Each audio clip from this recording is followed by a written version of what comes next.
This week we're going to spend a little bit of time looking at the background of the Victorian period, since that is the time period for each of the reading selections for the next several weeks. The Victorian period's approximate dates are 1833 to 1901. These are approximate dates, and some resources that you go to might say 1830 to 1900, but you're going to find them to be very similar. The period is actually named after Queen Victoria. Makes logical sense, of course. And Queen Victoria actually began her reign in 1837 and ended it in 1901. So those are often common dates that are associated with the Victorian period.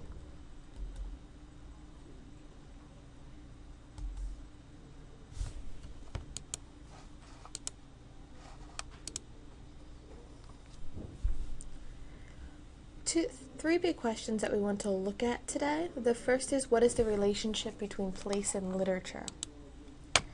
Much of the literature of this time period is going to be about issues that surround the growth of the empire.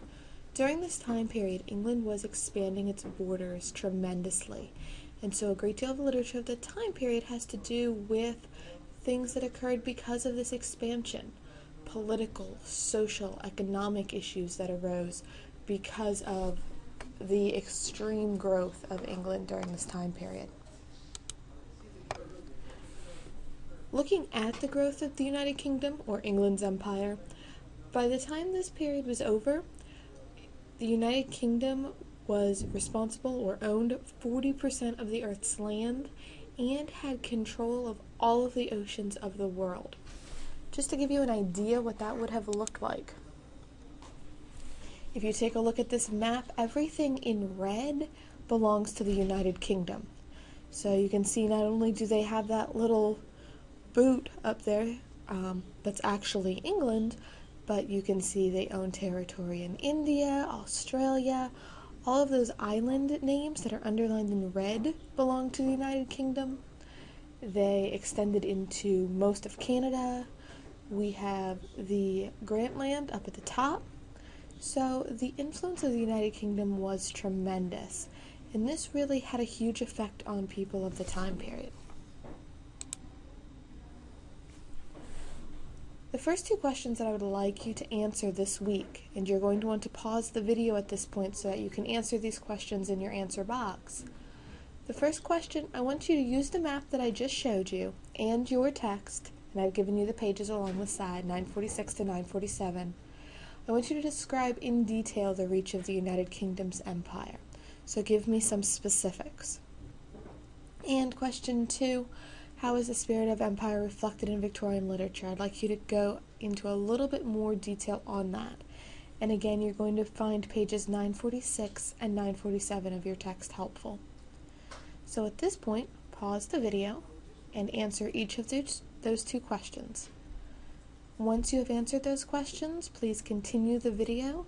There will be more questions to follow, so do not submit your assignment yet.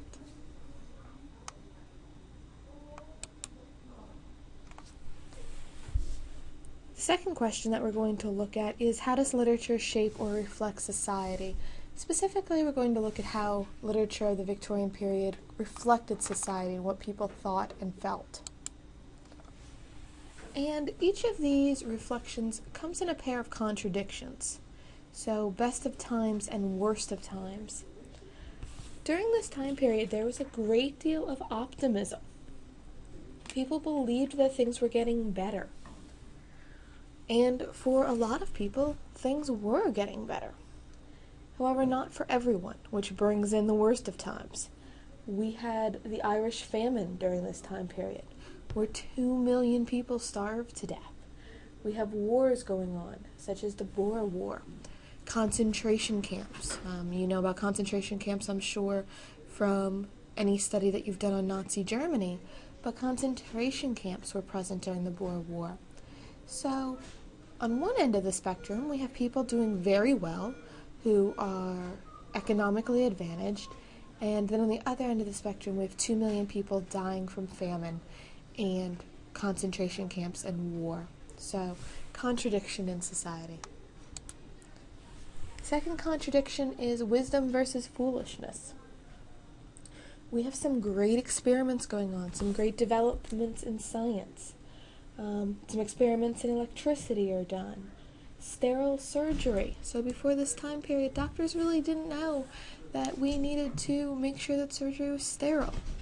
Now, of course, we have all kinds of procedures that ensure that germs and bacteria do not enter the environment during surgery.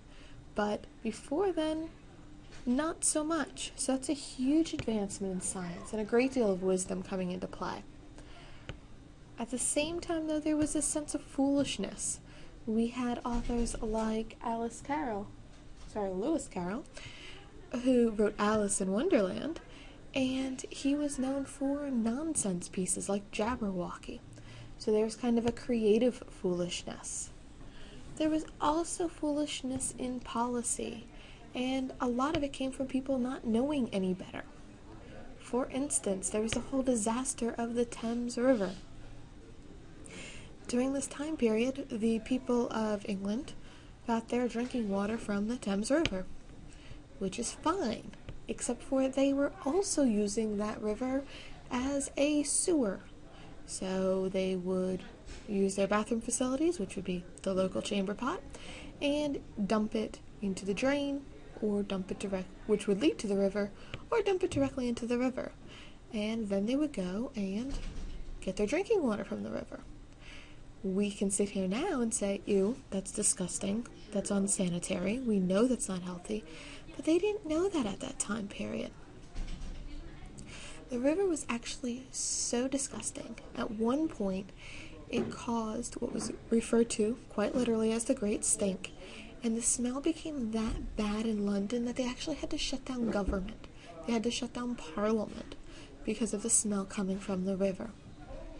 Now, eventually, they realized that by drinking basically their own sewage, health problems were occurring, and so they did begin to come up with filtration and sanitation methods for the river. But for a long time, their drinking water was coming from their sewer system. So, great deal of foolishness brought on, though, simply by lack of knowledge at that time period.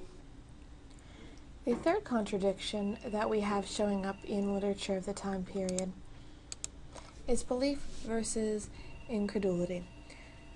People of the time period had a strong belief in God. They firmly believed that they were God's chosen people and that they could face serious challenges based on God's help of them. That was in direct contradiction, however, to people during the time period such as Isaac Newton, or one that I'm sure you've heard of, Charles Darwin. At the same time, some of the population have a strong belief in God. We have authors like Charles Darwin coming out with their theory of evolution. Well, if you can imagine it being hotly debated today, it was even more debated during this time period as it was brand new. So again, we have a contradiction in these beliefs. There was also this idea of going direct to heaven versus going direct the other way, which you can use your imagination as to where that is. This really has to do with the treatment of children during the time period. Children, on some level, were treated as little innocents, angels, saints even. The innocence of the child was prized by some in society. On the other hand, children during this time period had zero rights. There were no child labor laws, so you would have young children working in factories under horrible conditions. Children as young as 7 or 8 would be working 12 and 15-hour days in order to help their families survive. Conditions would be terrible: cold factories in the winter, sweltering hot factories in the summer. Dangerous machinery, no breaks for lunch. What we would consider today to be extreme situations and circumstances that we would never put our own children in this country in because of child labor laws, they did not have during this time period. So, on one hand in literature, you have the children who is the angel and the saint, but on the other hand, you have this poor child as well, which often appears in people like Charles Dickens' writing, that is mistreated by society and forced to work as a hard laborer, forced to work as an adult beyond his or her years. Okay, I'd like you to pause the video at this point, and I'd like you to answer this question. Choose one of the contradictions from the previous slide and explain to me in 2 or 3 sentences, make sure they're well written please, why you think that contradiction may have had the biggest impact on society of the time. This is an opinion question, there is no right or wrong question, but I want to make sure that in your answer you justify your response. Make sure that you include a why. Why do you think that this is going to have the biggest impact? Pages 948 to 950 will help you with this. It will give you a little bit more detail, a little bit more information about some of those.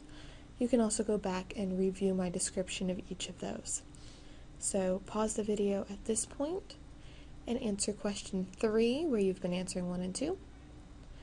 And once you've finished answering, again, do not submit yet, but continue the video.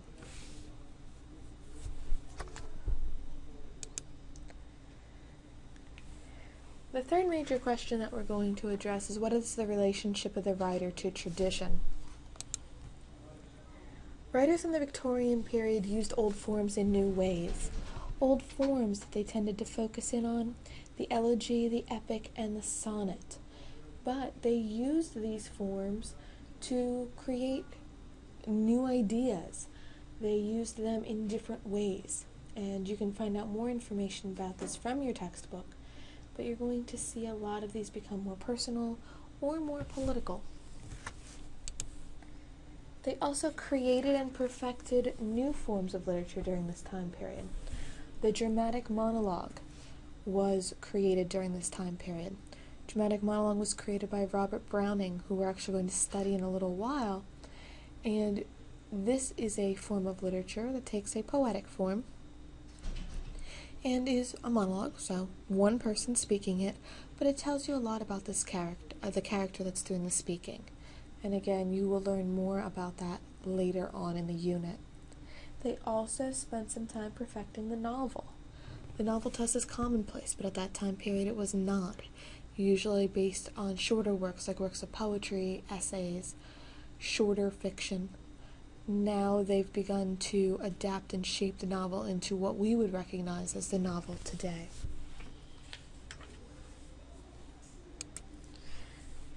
This ends your background information. Please make sure that you review the information in the textbook and make sure that you submit the 3 questions within this presentation in the submission block for credit.